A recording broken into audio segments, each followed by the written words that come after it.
ሰላም ጤና ይስጥልኝ የተከበራችሁ የዩቲዩብ ቻናል ቤተሰቦች እንዴት ናችሁ? በድጋሚ መጥቻለሁ። ዛሬ ደግሞ ኤአይን እንደ ጀማሪ ሶፍትዌር ኢንጂነር እንዴት አድርገን ነው የምንጠቀመው፣ ትክክለኛው ሮድ ማፕስ ምንድን ነው የሚል ጥያቄ በተደጋጋሚ ጠይቃችሁኛል። ለሱ ምላሽ የምሰጥ ይሆናል ማለት ነው። እንግዲህ እንደምታውቁት ኤአይ በዚህ ሙያ ላይ በጣም ብዙ አድቫንስ አድርጓል። ብዙ የኮድ ኤዲተሮች ወይም አይዲዎች በጣም በኤአይ ኢምፓወር ሆነው ኦልሞስት ኮድ የማንጽፍበት ደረጃ ላይ ኦልሞስት እየደረስ እንደሆነ ይታወቃል። ስለዚህ በዚህ ማርኬት ውስጥ ተፈላጊ ሆኖ ለመገኘትና ለገበያው ብቁ ለመሆን ምንድን ነው የሚጠበቅብን ወይም ደግሞ ትክክለኛው ሮድ ማፕስ ምን ይመስላል የሚለውን በገባኝ ልክ ላስረዳችሁ እሞክራለሁ። እንግዲህ እንደምታውቁት ኤአይ ሪፕሌስ ያደርጋል ዴቨሎፐሮችን እየተባለ በተደጋጋሚ ይነገራል።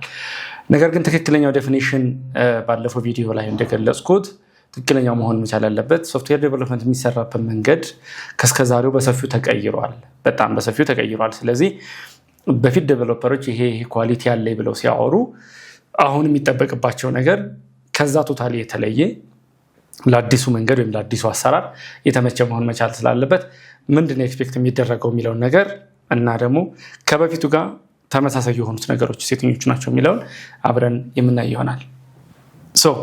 የመጀመሪያውና ዋነኛው ነገር እንግዲህ በሶፍትዌር ዴቨሎፕመንት ሙያ ውስጥ ሞስት ኢምፖርታንት ቲንግ ባለፈውም በተደጋጋሚ እንዳልኳቸው ፋንዳሜንታል ኮንሰፕት ኦፍ ሶፍትዌር ኢንጂነሪንግ ምን እንደሆነ መረዳት መቻል ነው።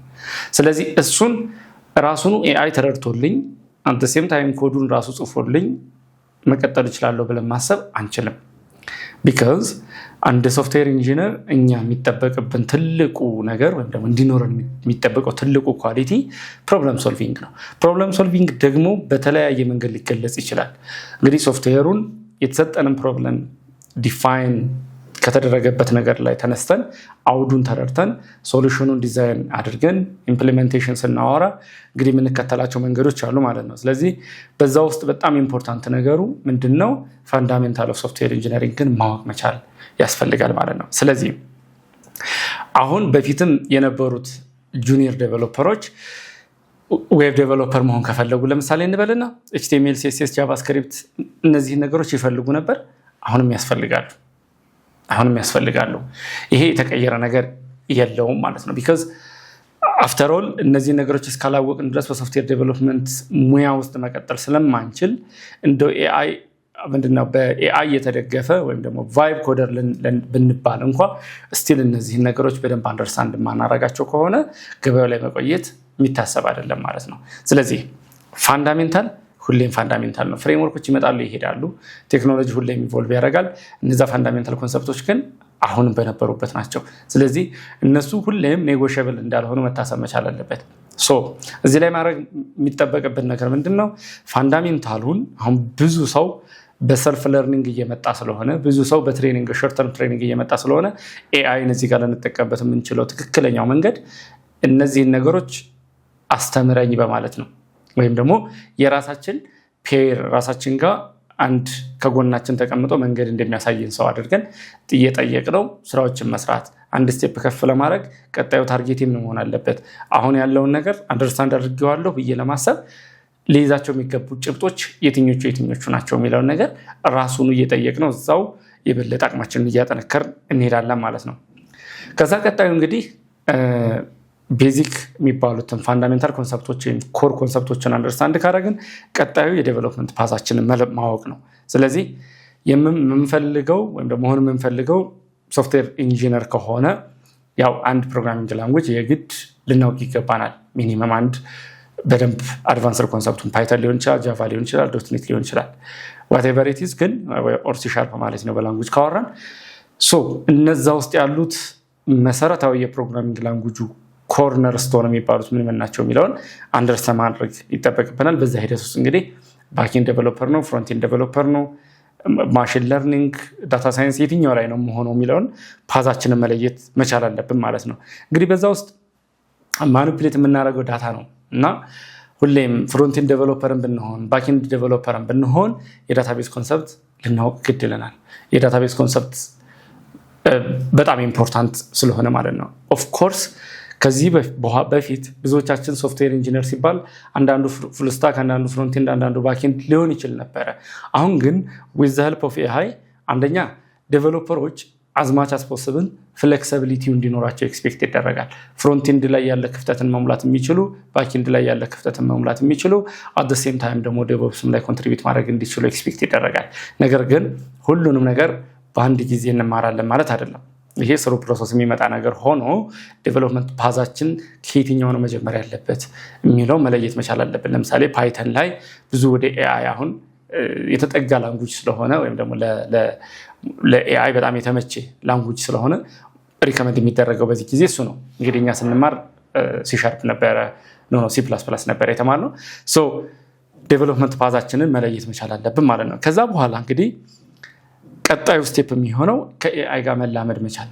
ከኤአይ ጋር መላመድ መቻል ኢን ሴንስ አንደኛ አብሮ መስራት፣ ቤዚክ ኮንሰፕቱ አንደርስታንዲንጉ ካለን አብረን በሱ ሰፖርትድ ሆነን ስራ መስራት መጀመር፣ ከዛ በቂ ስህተቶችን መስራት መጀመር መቻል አለብን። ዴቨሎፕ እያደረግን ስንሄድ ስህተቶች ይመጣሉ፣ ያልገቡን ነገሮች ይኖራሉ። እነሱን በደንብ ክላሪፋይ እንዲያደርግልን የጻፍነውን ኮድ አስረዳኝ በማለት ወር ደግሞ ከራሱ ሶሉሽኑን ራሱ ከሰጠን ከኛ ካቅም በላይ ከሆነ ሶሉሽኑን ራሱ እንዲሰጠን ማድረግ እንችላለን ማለት ነው። እንግዲህ ብዙዎች የሚጠቁበት ኢምፖስተር ሲንድሮም የሚባለው ነገር አለ አይደል? ጀማሪ ስንሆን ብዙ ጊዜ የእውነት እኔ ራሴን ብቁ አድርጌ እዚህ ገበያ ላይ መቆየት የሚችል አቅም አለኝ ብለን ራሳችን እንጠራጠራለን።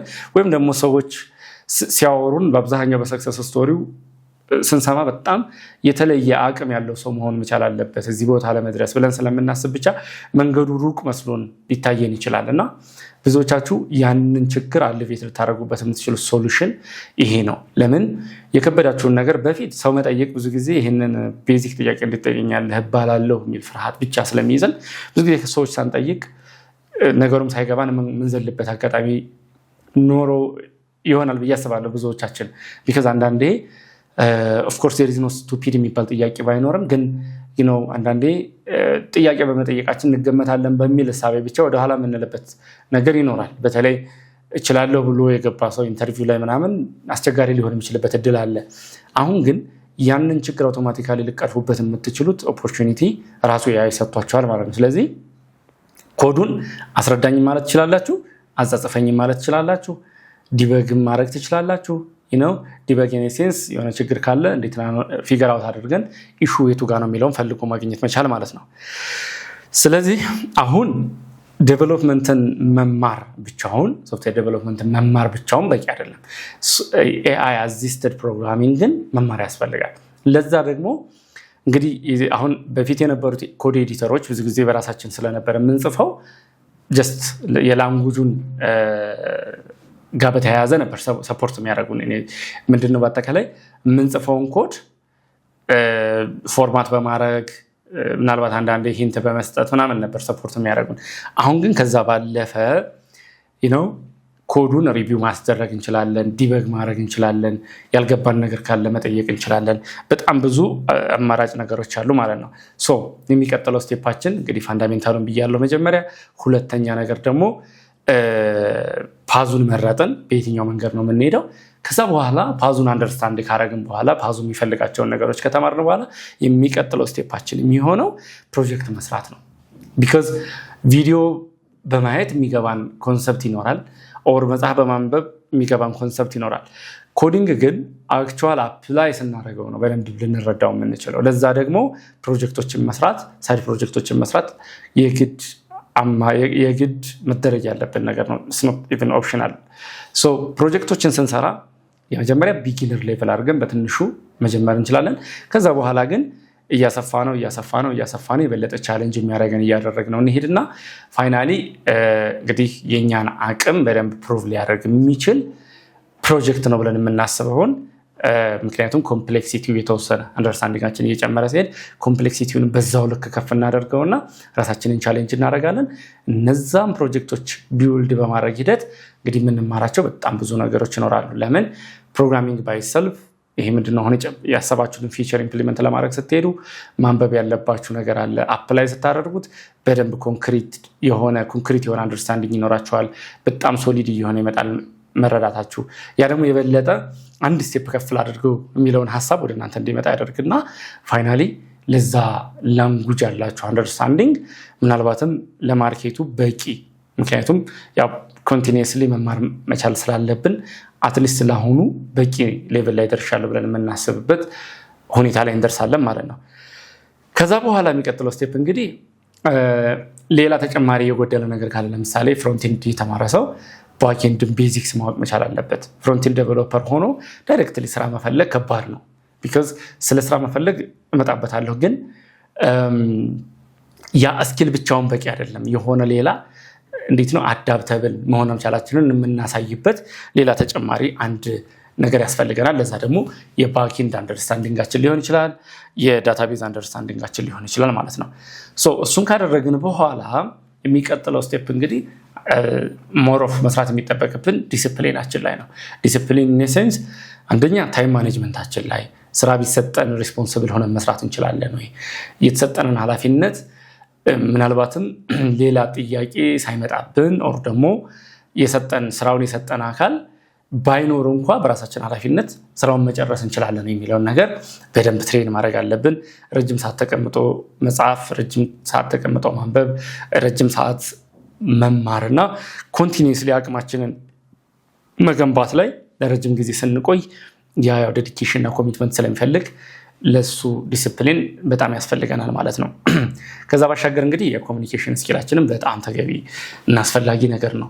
ለምን ኮሚኒኬት እስካላረርን ድረስ ሰው የሚችል ሰው እኔ እችላለሁ ብሎ እስካላወራ ድረስ የሆነ ሰው መጥቶ ትችላለህ ብሎ ደግሞ ሊናገርለት አይችልም። ስለዚህ ራሳችን እውቀታችን የሆነ የምንሸጠው ምርት ተደርጎ መታሰብ መቻል አለበት። ያ ደግሞ ገዢው ጋር ሊደርስ የሚችለው በደንብ ኮሚኒኬት አድርገን ራሳችንን ማሳየት የምንችልበት አቅም ሲኖረን ነው። እና ነገሮችን አርቲኩሌት ማድረግ አቅም ስታጎለብቱ ሰዎች ጋር በፈርስት ኢምፕሬሽን ዊን ማድረግ የምትችሉበት ኦፖርቹኒቲ እየተፈጠረ ይመጣል ማለት ነው። ስለዚህ አንድም ኢምፖስተር ሲንድረም በጣም ልትጠቁበት የምትችሉት የመጀመሪያ አካባቢ ላይ ሰልፍ ዳውት፣ ኮንፊደንስ ማጣት መኖሩ ስለማይቀር እዛ ላይ በሰፊው ጠንከር ያለ በራስ መተማመን ቢውልድ የምታደርጉት እነዚህን ፕሮጀክቶች በመስራት ሊሆን ይችላሉ። ፕሮጀክቱ ምንም ይሁን ሲምፕል አፕሊኬሽን ጀምራችሁ እያሰፋችሁ መሄድ። ከዛ በኋላ ኮንሰፕቶቹን እንግዲህ አሁን ፍሮንትኤንድ ምንድነው፣ ባክኤንድ ምንድነው፣ ኤፒአይ ምንድነው ምናምን የሚለውን አውተንቲኬሽን ምንድነው፣ እነዚህን ኮንሰፕቶች የበለጠ አንደርስታንድ እያደረጋችኋቸው እየሰፋ ይመጣና ኮንቲኒየስሊ መማራችሁን ስለምትቀጥሉ አሁን የገባችሁ የሆነ ነገር አለ፣ የሚቀጥለው ደግሞ ሌላ ቻሌንጅ አለ። እሱን እየጨመረን ስንሄድ የበለጠ አቅማችሁ እየጠነከረ ይሄዳል ማለት ነው። ያን ሁሉ የለፋችሁበትን ግን ወደ ገበያው ልታመጡ የምትችሉበት ትክክለኛው ወይም ደግሞ ብቸኛው መንገድ የኮሚኒኬሽን ስኪላችሁ ነው። ሰዎችን ሄዳችሁ ማሳመን ካልቻላችሁ የአቅማችሁን ለገበያ ማዋል ወይም መሸጥ የምትችሉበት እድል ጠባብ ነው ማለት ነው።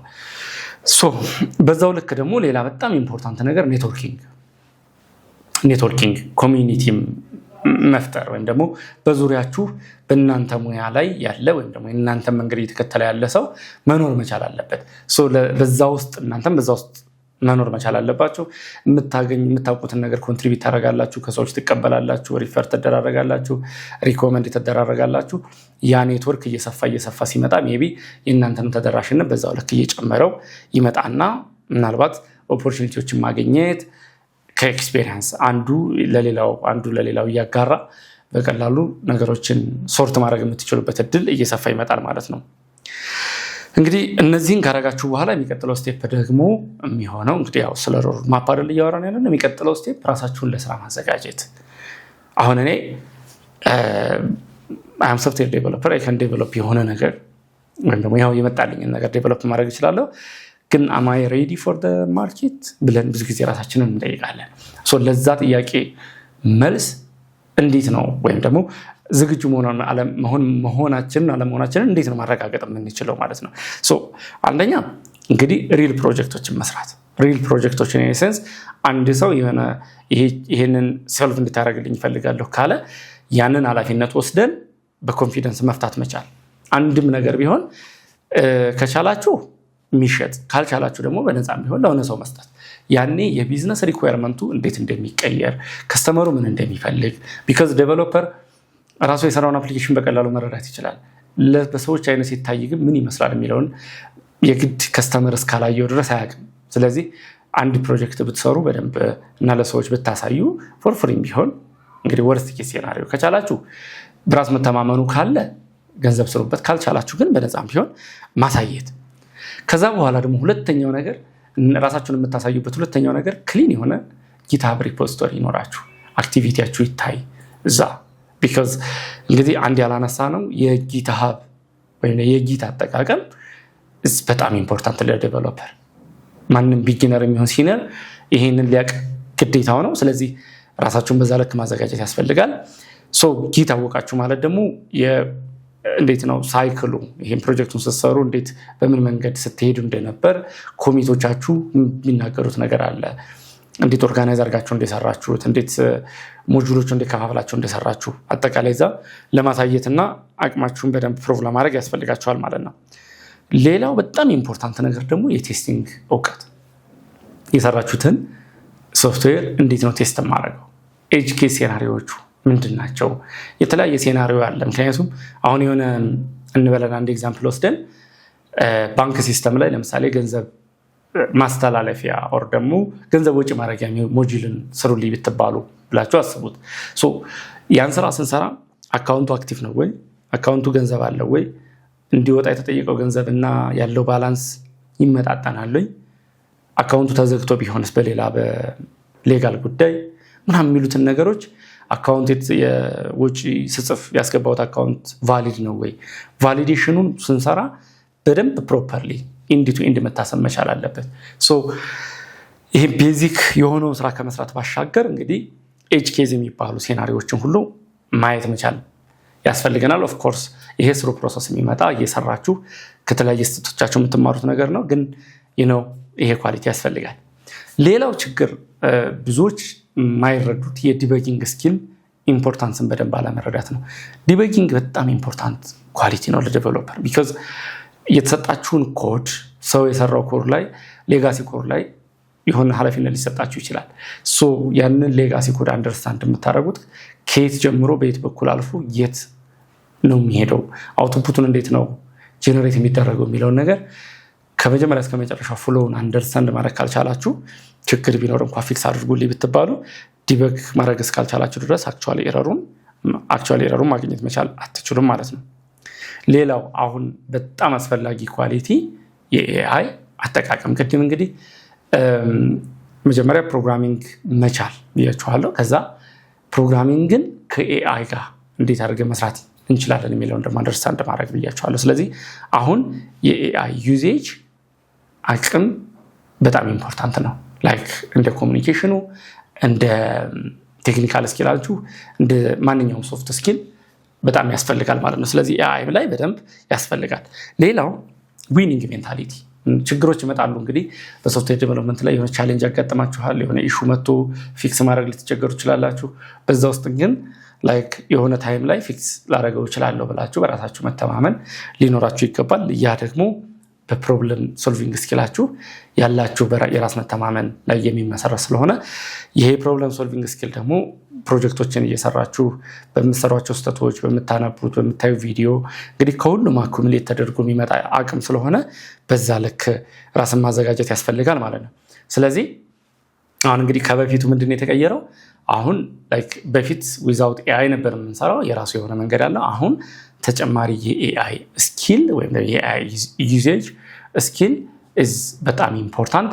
አት ሴም ታይም ደግሞ እስከዛሬ የምንሰራው ቲም ከሰዎች ጋር ነበር። አሁን ከሰዎችን ከኤአይም ጋር ነው የምንሰራው። ስለዚህ የእኛንም አቅም በዛ ልክ ማዘጋጀት እና ማጠናከር ያስፈልገናል ማለት ነው። እንግዲህ እነዚህ ኤአይ ቱሎችን ማወቅ ሲባል የተለያዩ ኮዲንግ ላይ አሁን በፊት የምንጠቀማቸው እንደነ ቪዥዋል ስቱዲዮ ኮድ ኦር ማነው ቪዥዋል ስቱዲዮ ኢትሰልፍ ኦር ሌሎች የምንጠቀማቸው አተም ምናምን የመሳሰሉ ኤዲተሮች አሉ አይደል? አሁን እነሱን ከማወቅ ባሻገር እንዴት አድርጌ ነው እነዚህ የላርጅ ላንጉጅ ሞዴሎችን እንዴት አድርገን ነው መጠቀም የምንችለው፣ ኤጀንቶችን መጠቀም የምንችለው የሚለውን ነገር በደንብ ማወቅ፣ እንዴት ነው ፕሮምፕት የምንጽፈው፣ እንዴት ነው ሩል ዲፋይን የምናደርገው። ቢካዝ ስኮፑን ዲፋይን አድርገን ሰተነዋል። በቂ ኮንቴክስት፣ መጠቀም ያለብህ ላይብረሪ ይሄ ነው፣ ያለኔ ፍቃድ ሌላ ፓኬጅ ኢንስቶል እንዳታደርግ፣ ቤስት ፕራክቲስ ተጠቀም፣ ፓተርኑ ይሄም መጠቀም አለብህ፣ ዲዛይን ፓተርናችን ይሄ ነው መሆን ያለበት፣ የምጠቀመው ላንጉጅ ይሄ ነው፣ ቨርዥኑ ይሄ ነው፣ አላይመንቱ እርስ በርሱ እንደዚህ ነው፣ ኤፒአይ አውተንቲኬትድ መሆን አለበት ምናምን ስታፍ። እያንዳንዷን ሩል ኤንድ ሬጉሌሽን መጠቀም ያለበትን ለምሳሌ ሃርድ ኮድ እንዳታደርግ እንዲህ አይነት ስታፍ ኤቭሪቲንግ እንዲህ ከሆነ ከኢንቫይሮንመንታል ቫሪያብል ነው መነበብ ያለበት ምናምን ስታፍ እያንዳንዱን ክሊርሊ ስፔሲፋይ ማድረግ መቻል አለብን። ያ ደግሞ ትንሽ ትዕግስት ይፈልጋል። ቢኮዝ አሁን ኤአይም ራሱ እነዚህ ኮዲንግ ኤጀንቶችም የሚፈልጉት ክሊር የሆነ ሂውማን ላንጉጅ ነው።